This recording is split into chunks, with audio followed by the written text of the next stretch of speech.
अस्सलाम वालेकुम भैया, मैं हूँ रेहान कनाडा से। उम्मीद है आप लोग सब खैर खैरियत से होंगे। आज हम एक छोटे से टॉपिक के ऊपर बात करेंगे। इनफैक्ट मैं अपने एक्सपीरियंस से मैं आपको बताऊं कि ये सभी लोग एक्सपीरियंस करते हैं, लेकिन कुछ लोग जल्दी अकल पकड़ लेते हैं, कुछ लोगों को टाइम लगता है, कुछ लोग सारी ज़िंदगी इन्हीं चीज़ों में गुजार लेते हैं। देखिए, नंबर वन, दो चीज़ें अपनी ज़िंदगी में अपना लें। एक, गिला करना छोड़ दें आप लोग।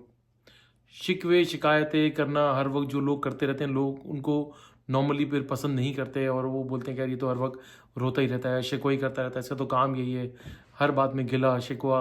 यकीन करें कि ये आदत अपने साथ आहिस्ता आहिस्ता ख़त्म करें और शिकवे को ख़त्म करके शुक्र अदा करना शुरू कर दें।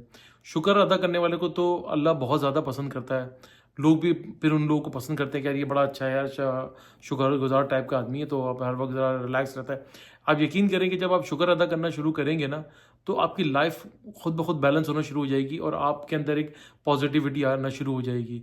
शिकवा करने वाले को तो कोई पसंद ही नहीं करता।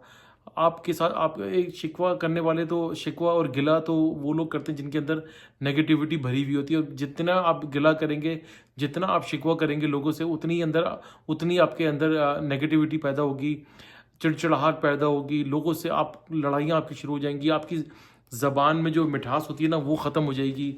शुक्र अदा करेंगे, यकीन करेंगे अल्लाह ताला खुद ब खुद आपकी ज़बान में एक शीरनी सी डाल देंगे और आपकी ज़बान हर वक्त जो ना बिल्कुल बहुत अच्छे अच्छे अल्फाज बोलना शुरू कर देगी। आपके अंदर एक पॉजिटिव एनर्जी आ जाएगी, आप लोगों से अच्छे से बात करना शुरू करेंगे, आपका रवैया लोगों के साथ अच्छा हो जाएगा, लोगों का रवैया आपके साथ अच्छा हो जाएगा, आपके अंदर एक नरम मिजाजी पैदा हो जाएगी।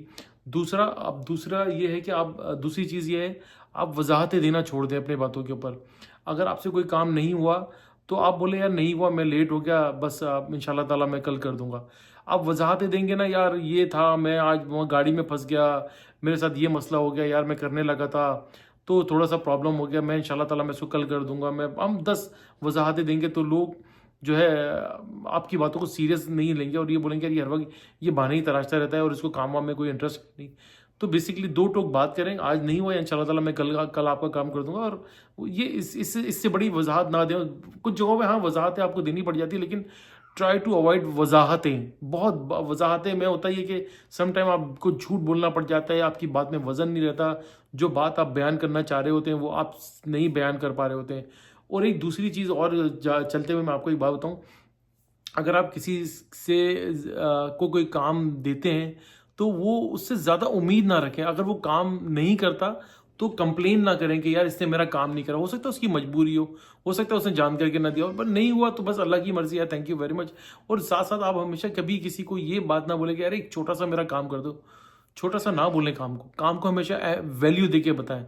अगर आप मेरे पास आएँ तो बोले यार ये बड़ा इंपॉर्टेंट सा काम है यार, ये प्लीज़ मेरा कर दोगे यार, तुम्हारी बड़ी मेहरबानी होगी। और ये काम को इम्पोर्टेंट देते हो। अगर आप बोलेंगे यार ये बड़ा, रेहान भाई बड़ा इंपॉर्टेंट काम है, बड़ा अहम काम है यार, जो है ना इसकी बड़ी शदीद ज़रूरत पड़ गई है, मेरा यार ये काम कर दें, तो मैं उस बात पर सोचूंगा कि यार कोई कौन सा इसका अहम काम है, बड़ा इंपॉर्टेंट सा काम है जो इसने आया है मेरे पास, और जब मैं काम देखूंगा तो मैं आई होप कि मैं आपकी उस बात को जो है बाय करके मैं उसका आपका काम कर दूंगा। अगर मैं नहीं करा तो शायद मेरी कोई मजबूरी होगी, तो बाहर निकल के कंप्लेन ना करें। हमारे यहाँ हमारे माशरे में ये बड़ा है, हम सामने वाले बंदे को जो है बहुत ज़्यादा फॉर ग्रांटेड लेते हैं। हम ये बोलते हैं कि यार अब मेरा ये काम फंस गया, ये रेहान तो करके देगा। अगर रेहान नहीं करके देगा, यार ये तो था ही ऐसा मीन आदमी है और इसने कभी ज़िंदगी में मेरा काम नहीं करा। अगर मैं आपका वो काम भी कर दूंगा तो बोलेंगे आप उस काम को फिर वैल्यू ही नहीं देंगे, आप मेरे ना करने को ज़्यादा वैल्यू देंगे। ना करने को वैल्यू ना दें, ना करने को सिर्फ और सिर्फ आप ये सोचें कि यार इसकी कोई मजबूरी थी जिसकी वजह से मेरा काम नहीं हुआ, और अल्लाह की मर्जी थी शायद मेरा काम आज नहीं हो तो मेरा काम कल हो जाएगा। तो शिकवे ना करें, शुक्र अदा करें, गिले ना करें, शुक्र अदा करें अल्लाह ताला का, वजाहतें ना दें अपनी चीज़ों के अंदर। और कोई अगर किसी से आपको एक्सपेक्ट कर रहे हैं काम करने का, काम करवाने का, अगर आपका वो काम नहीं हो पा रहा, तो उससे भी गिला ना करें। अपने आगे मूव ऑन करें अपनी ज़िंदगी को। अपनी ज़िंदगी के अंदर जितना शुक्र अपनी लाइफ के अंदर लेकर आएंगे ना, यकीन करें कि आपकी ज़िंदगी में उतनी ही पॉजिटिविटी हो जाएगी, आपकी ज़िंदगी आसान हो जाएगी, आपका एटीट्यूड चेंज हो जाएगा, लोगों से बात करने का, आपकी पर्सनैलिटी, आपका चलना बैठना, आपके चेहरे के ऊपर जो है ना एक इत्मीनान और सुकून महसूस होना शुरू हो जाएगा। तो आज तक के लिए इतना ही भैया। वीडियो अच्छी लगे तो लाइक करें, सब्सक्राइब करें, बेल आइकन का बटन ज़रूर दबाइएगा, शेयर करना ना भूलिएगा। दुआ दीजिए, दुआ लीजिए, दुआओं में बड़ी ताकत है। सदका खैरात चैरिटी करते रहा कीजिए, ये आपको बड़ी बड़ी परेशानियों और आफत से बचाती है। इंशाल्लाह ताला नेक्स्ट व्लॉग में फिर हाजिर होंगे, तब तक के लिए अल्लाह हाफ़िज़।